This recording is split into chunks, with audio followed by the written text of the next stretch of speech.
Snow had begun falling over Thornfield by the time the sentence was spoken that would shape the whole of that winter, and it was spoken, as such sentences generally are, in a room Isabel Marchmain had not been asked to enter. "She'll drink to it because she has no choice," said the Duke of Ashcombe to the small company gathered in his billiard-room, with the flat, unbothered certainty of a man who had never once had that certainty tested. "And if she hasn't the grace to smile while she does it, I shall consider that her own failing, and not mine. A governess who cannot manage her countenance for the space of a single toast is not a governess I need keep." He said it of the young woman who had, for the better part of a year, taught his orphan nephew his letters and his sums and, more quietly, something like steadiness. And he said it in anticipation of a supper he intended to hold that very week in honor of the woman he meant to marry. A supper at which he had already decided Isabel would raise her glass to Lady Serena Voss, whether she wished to or not, because it had not occurred to him that her wishes were a category of thing worth consulting. The men around him laughed, and none of them noticed the door to the passage standing open, nor the small, still figure of the governess herself on the other side of it, having come to collect a book left behind in the schoolroom, and finding instead a great deal more than she had bargained for. Isabel did not weep. She had not wept in the 11 months since her father's modest fortune had collapsed alongside his bank and left her, at 23, obliged to earn her bread teaching other people's children, rather than keeping her own house, as she had once expected to do, and she saw no reason to begin weeping now over a man's carelessness. Und eine corridor, he had not troubled to check, was empty. She closed the door as quietly as she had opened it, and she went to bed that night without incident, and she said nothing to anyone, though she would remember for a very long time afterward the precise sound of his voice pronouncing so casually that her grace, or lack of it in that supper-room, was a thing he had already decided upon without reference to her at all. The Duke of Ashcombe, Julian Voss Ashcombe, 7th of that title, though no relation by blood to the Lady Serena Voss, whose surname so inconveniently echoed his own, had not always been a man who arranged suppers around toasts other people had no wish to give. He had inherited, alongside the dukedom, a young nephew named Thomas, the orphan son of his late younger brother, and had inherited also, in the same terrible season, the particular grief of having watched his brother and sister-in-law both die within a fortnight of the same fever that had, for reasons the physicians could never satisfactorily explain, spared the boy entirely. He had converted that grief, across the 2 years since, into a rigid and comprehensive policy of control over the household, over Thomas's education, over the exact shape and hour of every arrangement in his life, because control, he had found, was the only substance available to a man who had learned. That love offered no guarantee of anything at all. He had hired Isabel because her references were unimpeachable and her terms modest, and he had formed, within a week of her arrival, the settled opinion that she was competent, tolerable, and entirely beneath his notice as anything beyond an employee whose primary function was not to trouble him. On an opinion he had seen no particular reason to revise in the 11 months since. It was Thomas himself, 7 years old, and possessed of the peculiar clear-sightedness of children who have already survived one great loss and are therefore alert to the shape of coming ones, who supplied the pretext that first properly introduced Isabel to the Duke's attention as something other than a fixture of the schoolroom. The boy had taken a fall from the low stone wall bordering the orchard, nothing serious, a wrenched wrist and a fright, but enough that Isabel had carried him in herself rather than wait for a footman, and enough that the Duke, hearing the commotion from his study, had come into the hall to find his nephew's governess kneeling on the flagstones with the boy's arm cradled with a competence that owed nothing to guesswork, binding the wrist with a strip torn from her own petticoat while she spoke to Thomas in a low, even voice that seemed to steady him more thoroughly than any physician's arrival could have done. "You've done this before," the Duke said, when the wrist was bound, and Thomas had been persuaded, with some difficulty, to sit still for it. "My younger brothers were 3, between us, before the fever took 2 of them and left me the eldest by default," Isabel said, not looking up from her work. "I have set worse than a wrenched wrist, Your Grace, though I'd rather Thomas not test that particular competence further, if it's all the same to him." Thomas, despite the pain, laughed at this, a small watery sound that seemed to surprise even himself, and the Duke found that he had prepared several responses to a governess overwhelmed by a minor household crisis, and none whatsoever to a woman who met it with this exact, unhurried steadiness, as though nothing about the boy's fall had frightened her at all, though he would learn, much later, that it had frightened her a great deal, and that she had simply declined to let the fright show where Thomas might see it, and be frightened. "See that the physician confirms it's set properly regardless," the Duke said, which was the nearest thing to gratitude he had extended to a member of his household staff in some considerable time, and he retreated to his study without waiting for her answer, and did not examine with any particular honesty why the image of her steady hands on his nephew's wrist remained with him rather longer than the incident itself seemed to warrant. There followed, across the months after, a slow accretion of small encounters that neither of them sought and neither could entirely avoid, given that Thomas's education and welfare required the Duke's occasional attention, regardless of how comprehensively he preferred to delegate it. There was the matter of Thomas's persistent nightmares, which Isabel resolved, not by forbidding them, as the previous governess had attempted, but by sitting with the boy until he could describe them plainly, a method that struck the Duke, when he happened to witness it, as considerably wiser than anything his own physician had suggested. There was a dispute with the vicar over the propriety of teaching Thomas natural philosophy alongside his scripture, which Isabel settled with a calm, precisely reasoned letter that left the vicar with nothing further to object to, the Duke faintly astonished that his nephew's governess wrote with more clarity than most men of his acquaintance. There was an afternoon when Thomas, overwhelmed by the anniversary of his parents' deaths, refused to leave his room, and Isabel spent 4 hours simply sitting on the floor beside his bed, saying almost nothing, until the boy emerged of his own accord, calmer than anyone in the household had managed to make him in 2 years of well-meaning intervention. The Duke began, without quite permitting himself to notice when the practice started, to find reasons to be present in the schoolroom at hours that had nothing to do with any actual need to inspect his nephew's progress. He told himself it was diligence toward Thomas's education. He did not examine, with any rigor, why diligence had only recently become a habit that coincided so precisely with Isabel's presence rather than the boy's lessons themselves. He did not examine it, in part, because he had built, in the 2 years since his brother's death, a comfortable arrangement with Lady Serena Voss that asked nothing of him he was not already prepared to give. Serena was elegant, well-connected, and entirely undemanding, in the particular way that suited a man who had decided love was a debt paid in grief and had resolved never again to extend that particular credit. She agreed with him readily, flattered him without effort, and required nothing of his interior life beyond the occasional appearance at her side, and he had told himself, across those 2 years, that this was precisely the kind of arrangement a sensible man built after loss had taught him what warmth actually cost.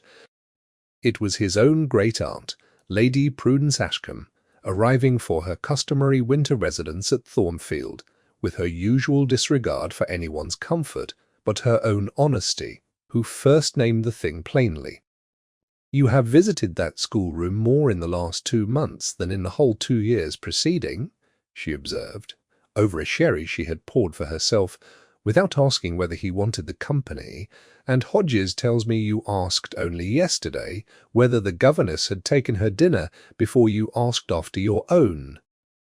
Which, I confess, I find a very curious order of priorities for a man who claims no particular interest in the woman. I have an interest in Thomas's welfare. That is the whole of it. You have an interest in her, Lady Prudence said, with the particular bluntness of a woman past caring what effect bluntness produced, and you are dressing it in the costume of a nephew's welfare, which I grant is a more respectable disguise than most, but a disguise all the same. You watch for her at the schoolroom window, Julian. The whole house has noticed it. Whatever you imagine you've concealed. She is a governess, he said, which was retreat rather than denial. She has no fortune, no connections, She has more steadiness than any woman who has sat at your table in 2 years. Serena Voss, very much included, said Lady Prudence. And you know it, which is precisely why she frightens you. Serena frightens you not at all, which is why you've kept her 2 years without once proposing marriage. That is not affection, whatever you've told yourself. That is a very comfortable kind of hiding. It was Thomas himself, in the end, who advanced the matter furthest, with the devastating directness children reserve for questions adults have carefully arranged never to ask themselves. "Why do you look at Miss Marchmain and then look away very quickly?" the boy asked one evening, while Isabel helped him with his sums at the schoolroom table, and the Duke lingered, as he had taken to lingering, by the doorway, as though you've been caught wanting something you've decided you oughtn't have. That is a very great deal of supposition for a boy of 7. Uncle Aldrich used to say I noticed too much, Thomas said, unbothered, using the old nickname he'd given his uncle as an infant and never quite abandoned. But I don't think it's noticing too much if it's simply true. You like her, I like her too. I don't understand why that should be a thing either of us has to hide. The Duke had no ready answer to this, and Isabel, bent over the boy's sums with her composure only slightly disturbed, offered none either, though she privately thought the boy had rather more clarity on the matter than either adult in the room had managed to produce for themselves. The test, when it came, arrived exactly as such things generally do, at the worst possible hour, in the most public possible room, engineered by a woman who had correctly read the shifting ground beneath her own position. The supper was held to formally announce before Thornfield's assembled society the understanding between the Duke and Lady Serena Voss, an announcement Serena had been angling toward for the better part of 2 years, and did not intend to leave to chance now that she sensed, without being able entirely to name why, that the ground had begun to shift beneath her. She had specifically requested that Isabel attend, ostensibly because Thomas ought to be present for so significant a family occasion, and required his governess's steadying presence, though the request carried from the first an edge that suggested rather less generous motives. The toast came near the end of the meal, when Serena rose with her glass already lifted and her eyes already fixed, with evident and deliberate purpose, on Isabel's end of the table. "I should like everyone present to drink to my happiness," Serena said, in a voice pitched to carry the whole length of the room, "and I should especially like Miss Marchmain to join the toast, since she has had rather more opportunity than most to observe the Duke's private habits this past year, and I'm sure she'll agree there is no man in England more deserving of a devoted wife." The words were pleasant. The intent beneath them was not, and every person of sense at that table understood precisely what test was being administered, and to whom. Isabel rose with the rest, because refusing outright would have made a scene neither she nor Thomas could afford, and she lifted her glass along with the room. But when the moment came to drink, something in her, some final reserve of the dignity she had guarded so carefully through 11 months of careful invisibility, refused to bend entirely to the shape Serena had built for her. "To your happiness, Lady Serena," Isabel said, her voice even and carrying just as far as it needed to, "and to my own, which I find I have neglected rather too long in service of everyone else's." And she drank, not to Serena's toast precisely, but to a private resolution she had not known she was making until the words left her mouth, and she set her glass down, and she looked for one unguarded moment directly at the Duke, waiting to see whether he would say anything at all. He said nothing. It was not cruelty that produced his silence, or, he would tell himself later, that it was not, though he would spend a long while afterward unpersuaded by his own defense. It was the old policy reasserting its claim, the deep, practiced instinct never to be seen defending anyone publicly, because to defend was to admit attachment, and attachment was the exact currency he had spent 2 years. He watched Isabel's small, precise deviation from the toast, understood exactly what it had cost her to make even that much of a stand, and said nothing at all, because saying something would have required him to choose, in front of the whole of Thornfield's assembled society, without his permission, come to matter to him a very great deal. Isabel did not wait for him to find his courage. She excused herself from the table with perfect composure, collected Thomas, who had gone very still and very white through the whole exchange, and saw him settled for the night, with a steadiness that gave no outward sign of what she felt. Then she returned to her own small room in the east wing, and she did not weep there either, though she came, for the first time in 11 months, rather close to it, and she sat at her narrow desk and wrote by candlelight a letter of resignation she intended to deliver in the morning, because she had decided, somewhere in the space between the toast and the walk back to her room, that she would rather leave with her dignity than remain and watch it eroded by degrees. The Duke did not sleep.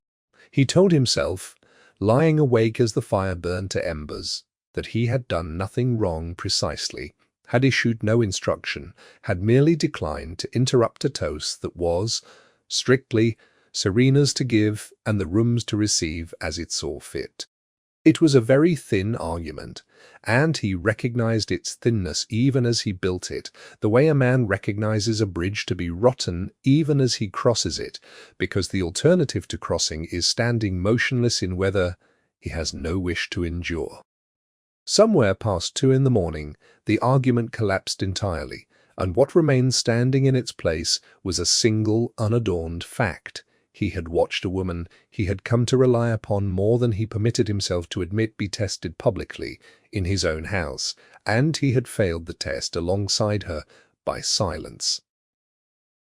In the one moment, his silence could do the most damage. He rose before dawn, intending to find her the moment the household woke, and found instead, when he went first to the schoolroom out of habit, that Isabel was already there, seated at her small desk, with the letter of resignation sealed and waiting, and the lamp still burning though the morning had fully come, because she had not slept either, and had spent the night doing what she always did when the world grew unmanageable. She had returned to the discipline of ordinary work, correcting Thomas's exercises from the day before, a labour that asked nothing of her feelings and returned, in exchange, the plain comfort of order. "You've written something," Duke said, seeing the sealed letter on the desk before her.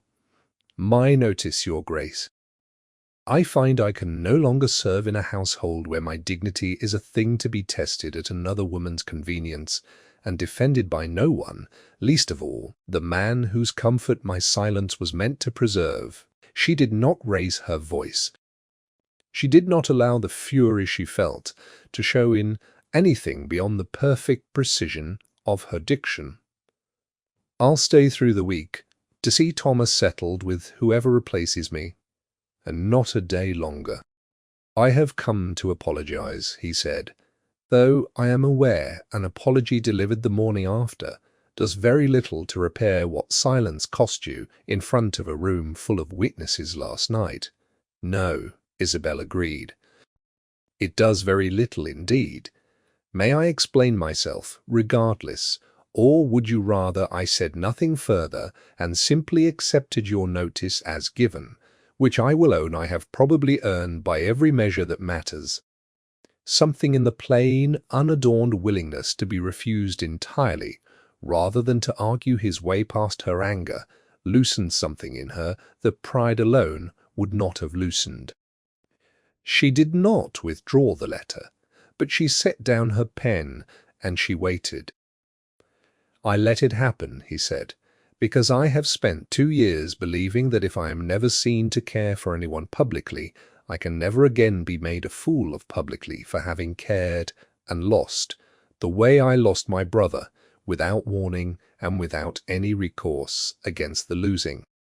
I converted that grief into a policy of control over every particular of my household, and I mistook Serena's undemanding company for peace when it was only ever the absence of anything that could hurt me, because it was also the absence of anything that could matter.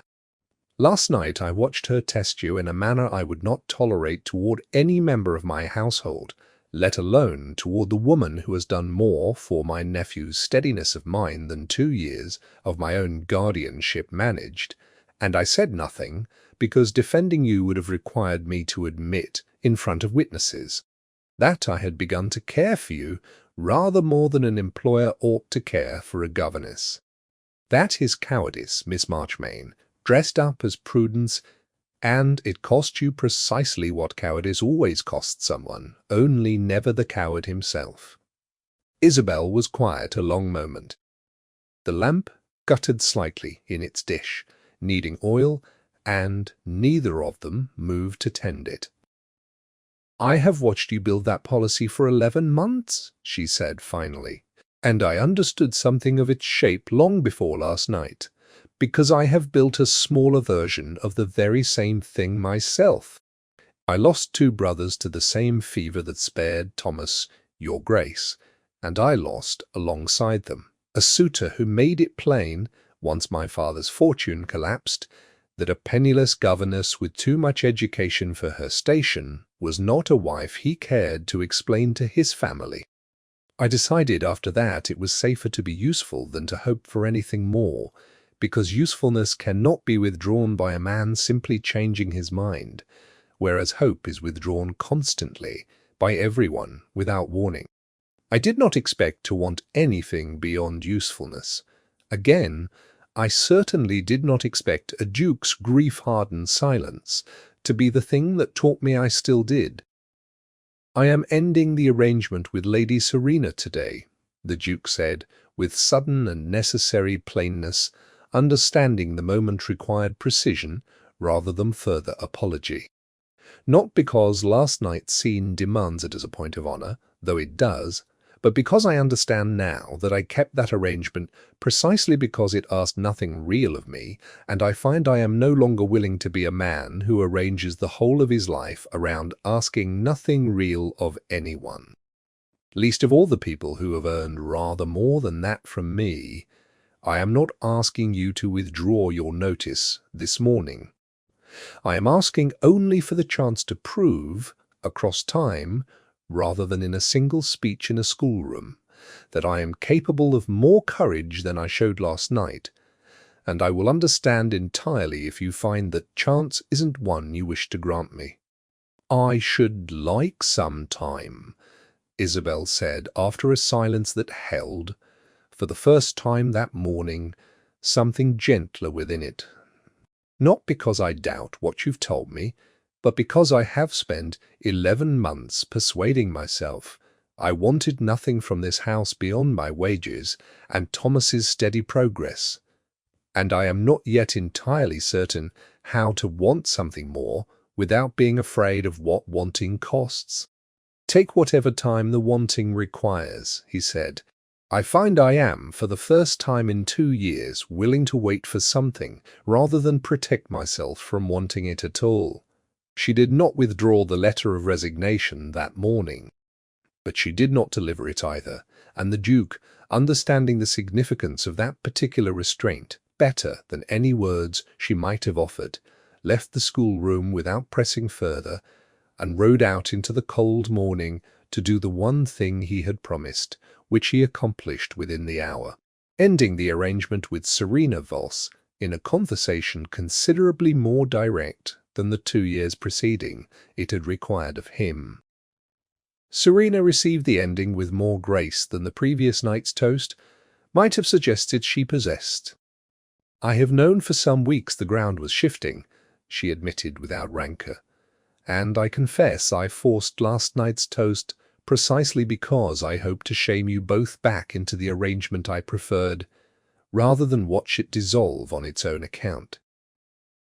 I am not sorry to have failed. I think I have wanted, for longer than I've admitted even to myself, for someone else to end what I hadn't the courage to end on my own terms." What followed, across the weeks after, was not a swift resolution, but a season of careful, deliberate rebuilding, conducted almost entirely in plain daylight, rather than the shadowed corners where their acquaintance had first been permitted to grow. The Duke made a particular point of the public corrections he had failed to make at the supper. When a visiting cousin remarked, at a subsequent dinner, that governesses ought to know better than to draw attention to themselves at a family occasion, the Duke corrected him plainly, in front of the whole table, stating that Miss Marchmain's conduct that evening had shown more dignity than most persons present, himself included. And he did not soften the correction afterward, for the cousin's comfort. When the housekeeper questioned in an unguarded moment whether it was quite proper for the governess to take her meals now at the family table rather than below stairs, the Duke settled the matter without argument and without ever once implying that the change required justification to anyone. It was not the grand gestures, in the end, that won her, though she noticed and valued each one. It was the smaller accumulations that he began consulting her judgment on matters concerning Thomas's education, not as a courtesy, but because he had come to trust it above any tutor's recommendation, that he remembered, unprompted. Her account of her lost brothers and quietly arranged for a modest sum to be settled on the surviving members of her family without ever mentioning it to her directly, that he sat in the schoolroom some evenings not to inspect Thomas's progress at all, but simply because the room with her in it had become the place in Thornfield where he felt least burdened by the weight of his own careful control. The declaration, when it came, was conducted with the same restraint that had marked everything between them since the afternoon of Thomas's wrenched wrist. It happened in the schoolroom itself, on an ordinary evening in early spring, with Thomas long since abed and the lamp burning low over Isabel's marking of the day's exercises, when the Duke, who had taken to lingering in the doorway on such evenings under no pretext at all any more, said, without preamble, "I find I no longer wish, Thomas, to be the only reason I come to this room. You have never needed a reason beyond Thomas, your Grace. It is your house." "I do not mean the house," he said. "I mean that I have grown thoroughly unwilling to imagine the years ahead of me. Thomas is growing the running of this estate, whatever quiet ordinary evenings remain to a man in my position, without you at the centre of them. I have spent this whole season proving, as best I know how, that I am no longer the man who let you stand and drink a toast alone while the whole room watched and I said nothing. I am asking you now, plainly, whether you will do me the honour of becoming my wife. Not because it would settle the household's arrangements conveniently, though I dare say it would, but because I cannot any longer construct a version of my life that I actually want, that does not have you in it." Isabel set down her pen. She looked at him a long moment in the lamplight that had, across the season, come to mean rather more to both of them than either had first admitted. "I should like to say yes, at once," she said, And I find I am going to make myself wait until morning to say it properly, because I have learned this season that the things most worth having are worth choosing deliberately, and not simply falling into out of relief. Ask me again tomorrow, when neither of us is tired and this lamp has properly gone out, and I will give you my answer in full." He laughed, an unguarded sound she had not yet heard from him, and would come, across the years that followed, to treasure precisely because it remained so rare and so entirely genuine. "You would make me wait a full day for an answer I can already see plainly in your face." "I would," she said, "because I spent this whole season learning that my own agency matters to me more than speed, and I have no wish to abandon that discipline simply because the answer happens to be the one I want to give." "Tomorrow, Your Grace, Julian," he said. "If you mean to make me wait a full day for my answer, you might at least call me by my name in the meantime." It was, though neither remarked upon it, precisely the threshold the whole difficult season had been building toward, the formal distance between them dissolving at last into something plainer and truer than either had permitted themselves to hope for. "Julian," she said, testing the shape of it, found that it settled into her mouth as though it had always belonged there. She gave her answer the following evening, in the same schoolroom, with the same lamp burning,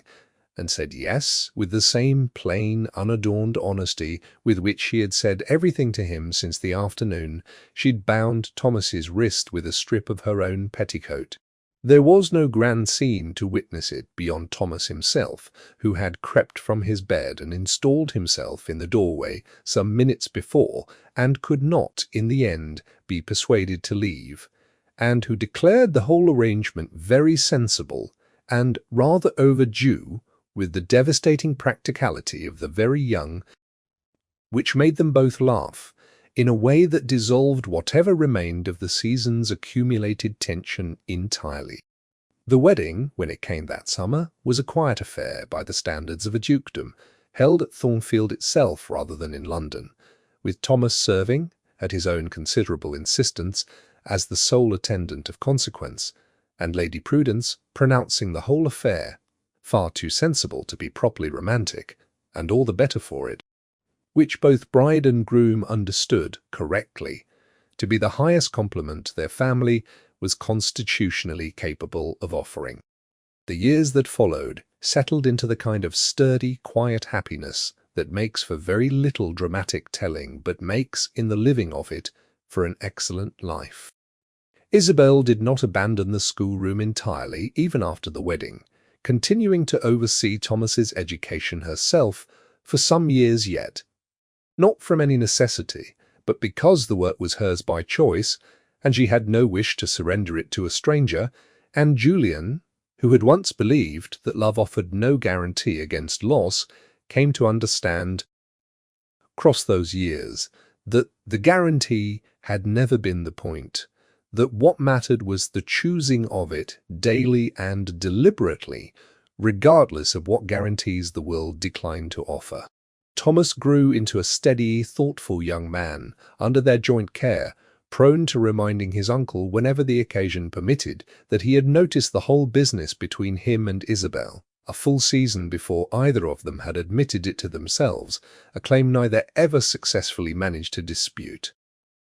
The strip of petticoat Isabel had used to bind Thomas's wrist that first afternoon, worn soft and thin with washing, remained for years afterward folded in the bottom of her writing desk, small and entirely unromantic keepsake that neither of them ever spoke of directly, because it had been, in its modest way, too long before either had understood what beginning they were witnessing. And on winter evenings, when the snow came early and the light failed by 4, the lamp still burned in the Thornfield schoolroom until well past the hour any lesson required it, though now there were often 2 figures bent over the desk rather than 1, and across the years, when their own children asked why the lamp was kept burning long after the day's work was done and there was no practical need for it at all, Isabel would only say that some habits were worth keeping long after their usefulness had passed, because they had once been the only signal across a long and uncertain distance that someone was paying proper attention, and Julian, listening from his chair by the door, would say nothing at all in reply, because he had learned, in the end, that the truest things between them had never needed to be spoken aloud in order to be understood.